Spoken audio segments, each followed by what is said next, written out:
नमस्कार, देशोन्नतीच्या सुपर 50 मध्ये मी ऐश्वर्या आणि मी साक्षी आपलं स्वागत करतो। दिल्लीत होणाऱ्या 98व्या अखिल भारतीय मराठी साहित्य संमेलनाच्या निमित्ताने ज्येष्ठ नेते शरद पवार यांच्या हस्ते उपमुख्यमंत्री एकनाथ शिंदे यांना महादजी शिंदे राष्ट्रीय गौरव पुरस्कार देऊन गौरवण्यात आलाय। या सत्कारानंतर महाविकास आघाडीत मिठाचा खडा पडलाय। ठाकरे सेनेचे खासदार संजय राऊत यांनी थेट शरद पवारांवर टीका केली आहे। त्यानंतर आता उद्धव ठाकरेंनी पवारांच्या कृतीबद्दल नापसंती दर्शवत नाराजी व्यक्त केली आहे। शरद पवारांच्या हस्ते एकनाथ शिंदे यांचा सत्कार झाला। यावरून राजकारणात खळबळ माजली आहे। संजय राऊत यांनी टीका केली तर उद्धव ठाकरे यांनी नाराजी व्यक्त केली। आता या नाट्यात रोहित पवार यांनी उडी घेतली आहे। ते म्हणाले, दिल्लीतील कार्यक्रमावरून संजय राऊत साहेबांसारख्या मोठ्या राजकीय नेत्यांनी दिलेली प्रतिक्रिया आश्चर्यक आहे। मागील 2-3 वर्षात भाजपाने कलुषित केलेले राजकारण, महाराष्ट्राच्या अस्मितेशी केलेले छेडछाड बघता यामुळेच संजय राऊत साहेबांनी तडकाफडकी ही प्रतिक्रिया दिली असावी, असं रोहित पवार म्हणाले। महायुती सरकारमधला घटक पक्ष असलेल्या शिवसेनेनं राष्ट्रीय स्तरावर ठसा उमटवण्यासाठी महाराष्ट्राबाहेर कार्यकर्त्यांची नोंदणी सुरू केली आहे। राज्यात शिवसेना आणि भाजप सोबतचे संबंध ताणले जात असताना शिंदेंच्या पक्षानं घेतलेला पवित्रा लक्षवेधी आहे। शिवसेना अखंड असताना पक्ष विस्ताराचे प्रयत्न झाले, पण यामुळे अन्य राज्यांमध्ये हिंदुत्ववादी मतांची फाटाफूट होईल आणि त्याचा फटका आपल्याला बसेल असा विचार भाजपनं वेळोवेळी हे प्रयत्न हाणून पाडले। महाराष्ट्र राज्य महिला आयोगाच्या अध्यक्षा चाकणकर यांच्या विरोधात फेसबुकवरील राजकारण महाराष्ट्राचे या पेजवरून जाणीवपूर्वक आक्षेपार्ह पोस्ट वारंवार करण्यात येत होत्या। या प्रकरणी 2 आरोपींना मुंबई पोलिसांनी अटक केली आहे। यापूर्वी या प्रकरणात एकूण 9 आरोपींना चौकशीसाठी ताब्यात घेण्यात आले असून अधिक तपास सुरू आहे। पुण्यात गुइलेन बॅरे सिंड्रोम अर्थात GBS या आजाराचे रुग्ण मोठ्या प्रमाणात आढळले। पुण्यात या आजाराने काही रुग्णांचा मृत्यू झाला। पुण्यानंतर आता मुंबईतही GBS आजाराने एका रुग्णाचा मृत्यू झाल्याची घटना समोर आली आहे। नायर रुग्णालयात व्हेंटिलेटरवर असलेल्या 53 वर्षीय रुग्णाचा मृत्यू झालाय।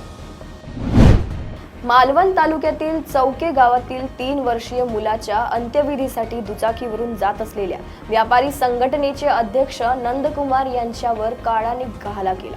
समोरून येणाऱ्या दुसऱ्या दुचाकीने धडक दिल्याने दोन्ही दुचाकींचा भीषण अपघात घडला। यानंतर नंदकुमार यांना तात्काळ जवळच्या रुग्णालयात नेण्यात आले, परंतु त्यांचा उपचारादरम्यान दुर्दैवी मृत्यू झाला आहे।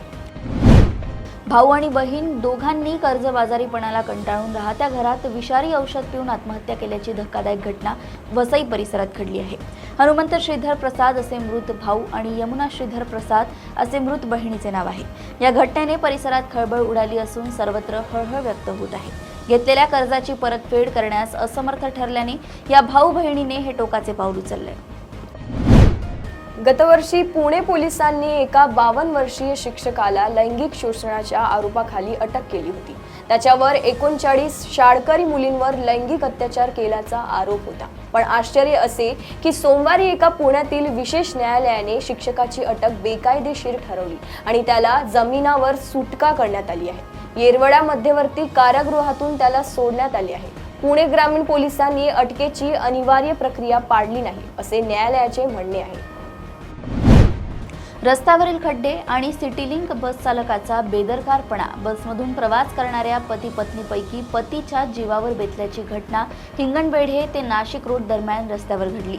सिटीलिंकच्या चालकाने रस्त्यावरील खड्ड्यांकडे दुर्लक्ष करून भरधाव वेगात बस चालवल्याने बस खड्ड्यात आदळून सीटवर बसलेले पती पत्नी पुढील सीटवर आदळून खाली फेकले गेले। या अपघातात पोटाला गंभीर मार लागलेल्या पतीचा जिल्हा शासकीय रुग्णालयात उपचार सुरू असताना मृत्यू झाला।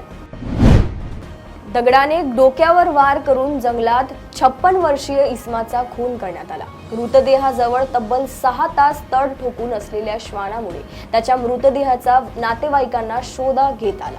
ही घटना कडमेश्वर पोलीस ठाण्याच्या हद्दीतील खुर्सापार जंगलात सोमवारी रात्री 11 वाजताच्या सुमारास उघडकीस आली।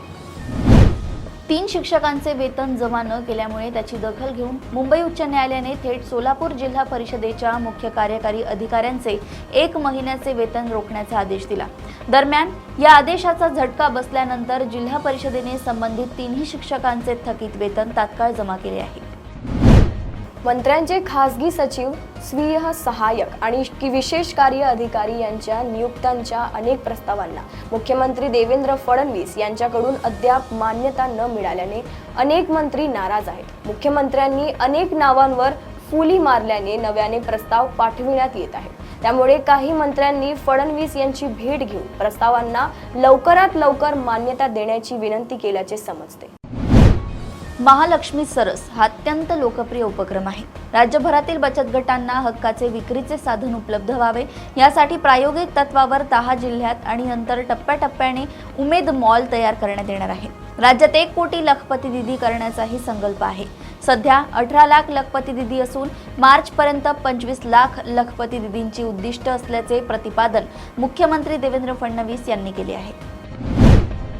राज्य मंडळातर्फे घेण्यात येत असलेल्या 12वीच्या परीक्षेत गैरप्रकार रोखण्यासाठी कठोर उपाययोजना करूनही राज्यभरात परीक्षेच्या पहिल्याच दिवशी 42 गैरमार्ग प्रकरणांची नोंद झाली. त्यात सर्वाधिक 26 प्रकरणे छत्रपती संभाजीनगर विभागात नोंदविली आहेत. मात्र गेल्या वर्षीच्या तुलनेत यंदा पहिल्या दिवशीच गैरमार्ग प्रकरणांमध्ये घट झाल्याचे दिसून येत आहे. महावितरण कंपनीला केंद्रीय अपीलीय वीज लवादाने जोरदार झटका दिलाय.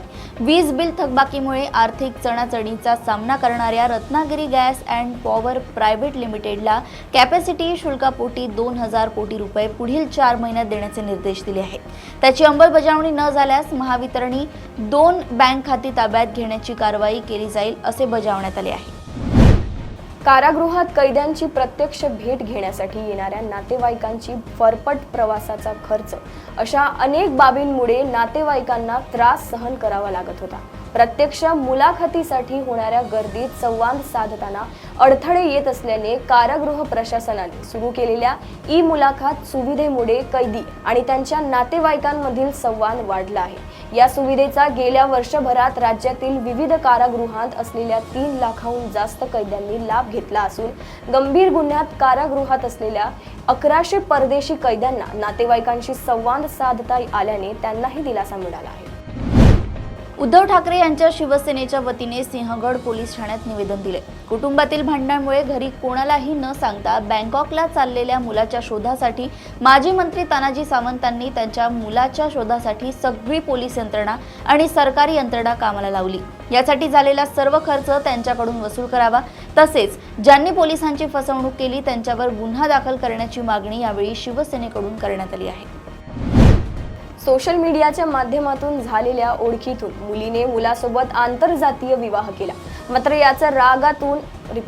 याच रागातून संतापलेल्या वडिलांनी जावयाचाच अपहरण करून त्याला बेदम मारहाण करत ठार मारण्याचा प्रयत्न केला. ही सर्व धक्कादायक घटना कोल्हापुरातील करवीर तालुक्यातील भुयेवाडी येथे उघडकीस आली आहे. या प्रकरणी सासऱ्यासह 3घांना कोल्हापूर पोलिसांनी अटक केली असून यातील 4 संशयितांचा शोध सुरू आहे. पालघर जिल्ह्यात रस्त्यासाठी आलेल्या निधीचा गैरवापर करण्यात आल्याचा दावा राज्यस्तरीय अनुसूचित क्षेत्र आढावा समितीचे अध्यक्ष विवेक पंडित यांनी केला. त्याबाबत त्यांनी पुराव्यानिशी माहिती देत जिल्हा पोलीस अधीक्षक बाळासाहेब पाटील यांच्याकडे तक्रार केली. तसेच कार्यकारी अभियंत्यांना गुन्हे दाखल करण्याचे आदेश दिले. त्यांच्या तक्रारीनुसार शाखा अभियंता नीलकंठ कोकाटे यांच्या विरोधात गुन्हा दाखल झालाय. महापुरुषांचा अवमान करणाऱ्यांसाठी कडक शिक्षेची तरतूद असणारा कायदा करण्याची मागणी खासदार उदयनराजे भोसले यांनी केला आहे. या संदर्भात त्यांनी मंगळवारी केंद्रीय गृहमंत्री अमित शहांची नवी दिल्लीत भेट घेऊन त्यांना निवेदन दिलं. महापुरुषांच्या बाबतीत खोडसडपणाने अवमानकारक शेरेबाजी करणाऱ्यांवर कठोर कारवाई करणारा कायदा पारित करावा अशी मागणी उदयनराजेंनी अमित शहांकडे निवेदनाद्वारे केली आहे. पालकमंत्री पदावरून सुरू असलेले महायुतीमधील शीतयुद्ध शमलेले नाही. महायुतीमध्ये काही मुद्द्यांवर बेबनाव स्पष्ट झालाय. काल रायगड जिल्हा नियोजन समितीच्या बैठकीला शिंदे गटाचा एकही आमदार उपस्थित नव्हता. उपमुख्यमंत्री अजितदादांच्या उपस्थितीत ऑनलाईन पद्धतीने ही बैठक झाली. त्यानंतर दावे प्रतिदावे रंगले. पालकमंत्री पदावरून नाराजीचा सूर कायम असल्याचे दिसून आलंय. संस्थेत नोकरीचे आमिष दाखवून अत्याचार केल्याप्रकरणी सोलापुरातील प्रसिद्ध उद्योजकसह 2घांवर गुन्हा दाखल करण्यात आला आहे. उद्योजक प्रदीप शिंगवीसह रेखा गुप्ता आणि शिलवंती बिराजदार अशी त्यांची नावे आहेत. तर या प्रकरणातील पीडित महिलेविरोधात सुद्धा 1 कोटी रुपयांची खंडणी मागितल्याप्रकरणी गुन्हा नोंद करण्यात आला आहे. भारतीय शेअर बाजार गेल्या काही दिवसांपासून सातत्याने नकारात्मक कामगिरी करत आहे. यामध्ये आता आणखी भर पडली असून गेल्या 6 ट्रेडिंग सेशन्समध्ये गुंतवणूकदारांच्या बाजार भांडवलात सुमारे 24 लाख कोटी रुपयांची घट झाली आहे. यामागे परदेशी निधी बाहेर पडणे आणि जागतिक व्यापाराच्या चिंता ही प्रमुख कारणे आहेत. याचबरोबर मिड कॅप आणि स्मॉल कॅपमध्ये मूल्यांकनाच्या चिंता नकारात्मक वातावरणात भर घालत आहेत. केरळमधील एका सरकारी नर्सिंग कॉलेजमध्ये 3ऱ्या वर्षात शिकणाऱ्या मुलांकडून पहिल्या वर्षात असलेल्या तरुणाची रॅगिंग केली जात होती. पोलिसांनी दिलेल्या माहितीनुसार पहिल्या वर्षात शिकणाऱ्या मुलांना आरोपी विद्यार्थ्यांनी नग्न उभं राहण्यास भाग पाडलं. इतकंच नाही तर आरोपींनी गणितातील कंपासने त्या विद्यार्थ्यावर हल्ला केला. त्यांच्या शरीरावर जखमा झाल्या होत्या. त्यांनी क्रूरतेचा कळस गाठत त्या जखमांवर लोशन लावलं जेणेकरून त्यांना अधिक त्रास व्हावा. ज्युनियर विद्यार्थी या जखमांनी हल्ल्याने जोरात ओरडू लागले. त्यावेळी त्यांच्या तोंडात जबरदस्तीने लोशन टाकलं. या प्रकरणी 3ऱ्या वर्षातील 5 विद्यार्थ्याला अटक करण्यात आली आहे. YS जगनमोहन रेड्डी यांच्या नेतृत्वाखालील पूर्वीच्या राज्य मंत्रिमंडळात 2ऱ्या क्रमांकाचे पद भूषवणारे माजी मंत्री पेड्डीरेड्डी रामचंद्र रेड्डींवर दक्षता आयोगानं आंध्र प्रदेशमध्ये वनजमिनी बळकावल्याचा आरोप केलाय. विशेष म्हणजे माजी मंत्री पेड्डीरेड्डी रामचंद्र रेड्डी हे आंध्र प्रदेशचे माजी मुख्यमंत्री YS जगनमोहन रेड्डी यांचे जवळचे सहकारी होते. पेड्डीरेड्डी रामचंद्र रेड्डी यांच्यावर अनियमिततेचा गंभीर आरोप आहे. त्यांच्यावर वनजमीन हडपल्याचा देखील गंभीर आरोप आहे. मध्य प्रदेशातील एका सरपंचाचा अजब कारभार समोर आला आहे. नीमच जिल्ह्यातील एका महिला सरपंचाने 500 रुपयांच्या स्टॅम्प पेपरवर कंत्राटदाराला सरपंच पद सोपवले होते. कंत्राटदारासोबत करार करून महिला सरपंचाने तिचे हक्क आणि कर्तव्ये त्याच्याकडे सोपवली होती. आता या महिला सरपंचाला पदावरून हटवण्यात आले आहे. पंचायती राज कायद्याच्या कलम 40 अंतर्गत महिला सरपंच कैलाशबाईंना नोटीस बजावण्यात आली आणि त्यांना स्पष्टीकरण मागितले आहे. पानिपत येथे अवघ्या 3 महिन्याच्या बाळाचा संशयास्पद मृत्यू झाल्याचे प्रकरण समोर आले. माहितीमध्ये बाळाच्या वडिलांनीच त्याचा गळा दाबून खून केल्याचे सांगण्यात आले. बाळाचा मृतदेह सिव्हिल हॉस्पिटलमध्ये नेण्यात आला होता. त्यानंतर पोस्टमॉर्टम करण्यात आले. त्यातून स्पष्ट झाले की दूध पिताना बाळाच्या श्वसन नलिकेत ते गेले आणि त्याला श्वास घेण्यास त्रास झाला, ज्यात त्याचा दुर्दैवी मृत्यू झाला. त्यानंतर पोलिसांनी वडिलांना सोडून दिले. बांधकाम क्षेत्रातील आघाडीची कंपनी लॉर्सन अँड ट्रुबोचे अध्यक्ष आणि व्यवस्थापन संचालक SN सुब्रमण्यम यांनी काही दिवसांपूर्वी रविवारी कर्मचाऱ्यांनी काम करावे अशी अपेक्षा व्यक्त केली होती. या विधानानंतर अनेकांनी त्यांच्यावर टीका केली. आता पुन्हा एकदा सुब्रमण्यम यांनी भारतीय कामगारांना बोल लावले आहे. सरकारी योजनांचा लाभ मिळत असल्यामुळे बांधकाम मजूर आता बाहेर जाऊन काम करण्यास तयार होत नाहीत अशी खंत त्यांनी बोलून दाखवली आहे. भारतीय क्रिकेटपटू ऋषभ पंत 2022 मध्ये एका रस्ते अपघातात गंभीर जखमी झाला होता. त्या दुखापतीतून सावरण्यासाठी त्याला बराच वेळ लागला. अपघात घडला त्यावेळी 2 जणांनी ऋषभला गाडी बाहेर काढून त्याचा जीव वाचवला होता. यामध्ये रजत कुमार नावाचा तरुण देखील होता. मात्र आता ऋषभला वाचवणाऱ्या रजत कुमार बाबत अतिशय दुःखद बातमी समोर आली आहे. ऋषभ पंतचा जीव वाचवणाराच आज मृत्यूशी झुंज देत असून त्याच्या प्रियसीचा मृत्यू झालाय. अभिनेत्री ममता कुलकर्णीने किन्नर आखाड्याचं महामंडलेश्वर पद स्वीकारलं आणि सोडलं. त्यामुळे किन्नर आखाडा चर्चेत आला आहे. यावरून वाद होत असून टीकाही होत आहे. हे वाद सुरू असतानाच महामंडलेश्वर हिमांगी सखी यांनी मोठा गौप्यस्फोट केला आहे. त्यांनी लक्ष्मीनारायण त्रिपाठी यांच्यावर गंभीर आरोप लावले आहेत. लक्ष्मीनारायण त्रिपाठी आणि त्यांच्या सहकाऱ्यांनी माझ्याशी मारहाण केली असा आरोप करतानाच हिमांगी सखीने तिच्या अंगावरील जखमाच दाखवल्या आहेत. इलेक्ट्रॉनिक वोटिंग मशीनमध्ये असलेली संरक्षित निवडणूक माहिती सध्या तरी नष्ट करू नका अशा सूचना सर्वोच्च न्यायालयाने निवडणूक आयोगाला दिल्या आहेत. EVM पडताळणी संदर्भात एक धोरण तयार करण्याची मागणी करणाऱ्या याचिकांवर सुनावणी झाली. EVMची मेमरी मायक्रो कंट्रोलरची तपासणी आणि पडताळणीसाठी दिशानिर्देश जारी करण्याची मागणी याचिकेतून करण्यात आली होती. मध्य प्रदेशातील खरगोन जिल्ह्यातील महेश्वर येथून महाकुंभ मेळ्याला पोहोचलेली निळ्या डोळ्यांची तरुणी रातोरात इंटरनेट स्टार झाली. महाकुंभ मेळ्यात निळ्या डोळ्यांची सुंदर तरुणी म्हणून लोकप्रिय झालेली मोनालिसाला तिच्या सुंदरतेमुळे आता थेट सिनेमाची ऑफर मिळाली आहे. ती सध्या सिनेमासाठी ट्रेनिंग घेत आहे. या दरम्यान मोनालिसाला विविध जाहिरातींसाठी ऑफर देखील मिळाली. मात्र तिने या जाहिराती नाकारल्या आहेत. अमेरिकेत डोनाल्ड ट्रम्प सत्तेवर आल्यानंतर अवैध पद्धतीने प्रवेश करणाऱ्यांविरोधात मोठी कारवाई केली। दुसरीकडे ब्रिटन सरकारनेही अवैध प्रवेश करणाऱ्यांवर कारवाई सुरू केली। आता भारतही या दिशेने एक मोठे पाऊल उचलणार आहे। अवैध पद्धतीने प्रवेश करणाऱ्यांवर कारवाई होणार असल्याची माहिती समोर आली आहे। वैध पासपोर्ट किंवा व्हिसाशिवाय भारतात प्रवेश करणाऱ्यांना कठोर शिक्षा केली जाईल। मोदी सरकार याबाबत एक नवीन विधेयक काढण्याची तयारी करत आहे। पश्चिम बंगालमध्ये विधानसभा निवडणुकीला अवकाश असला तरी मोर्चा बांधणी सुरू झाली आहे। 2026 मध्ये होणाऱ्या विधानसभा निवडणुकीत तृणमूल काँग्रेसने स्वबळाचे संकेत दिले आहे। अशातच ममता बॅनर्जींची अभिजित मुखर्जींना साथ सोडली आहे। माजी राष्ट्रपती प्रणव मुखर्जी यांचे सुपुत्र असलेल्या अभिजित बॅनर्जींनी काँग्रेसमध्ये प्रवेश केलाय। पश्चिम बंगालमध्ये सत्ताधारी तृणमूल काँग्रेस आणि राज्यपाल यांच्यातील वादविवाद वाढलाय। राज्यपाल सी.व्ही. आनंद बोस यांनी मुख्यमंत्री ममता बॅनर्जी, कुणाल घोष आणि तृणमूल काँग्रेसच्या 2 आमदारांना मानहानीची नोटीस पाठवली आहे। दरम्यान देशाच्या इतिहासात पहिल्यांदाच राज्यपालांनी मुख्यमंत्री आणि आमदारांना मानहानीची नोटीस पाठवली आहे। आंध्र प्रदेशमधील महिला कर्मचाऱ्यांसाठी आनंदाची बातमी आहे। महिला दिनापूर्वीच राज्य सरकारने मोठं गिफ्ट दिले आहे। मुख्यमंत्री चंद्रबाबू नायडू यांनी महिलांसाठी वर्क फ्रॉम होमची घोषणा केली आहे। या निर्णयाची राज्यासह देशाची चर्चा सुरू आहे। या घोषणेबाबत मुख्यमंत्री चंद्रबाबू नायडू यांनी सोशल मीडिया प्लॅटफॉर्म एक्सवर ही पोस्ट शेअर केली आहे। माजी खासदार सज्जन कुमार यांना 1984 मध्ये शीख विरोधी झालेल्या दंगली संबंधित एका प्रकरणात दोषी ठरवण्यात आले। शीख दंगली प्रकरणात दिल्ली न्यायालयाने नुकतीच सुनावणी केली। तब्बल 41 वर्षांनी या प्रकरणी निकाल देण्यात आला आहे। यात काँग्रेसचे माजी खासदार सज्जन कुमार यांना दोषी ठरवले आहे। आता येत्या 18 फेब्रुवारीला सज्जन कुमार यांच्या शिक्षेबाबत न्यायालय निर्णय घेईल।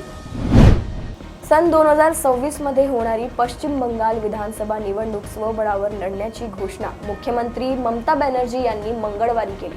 काँग्रेसशी आघाडी करण्याची कोणतीही शक्यता नसल्याचे स्पष्ट करतानाच तृणमूल काँग्रेस बहुमतासह पुन्हा सत्तेत येईल असा विश्वासही त्यांनी व्यक्त केलाय।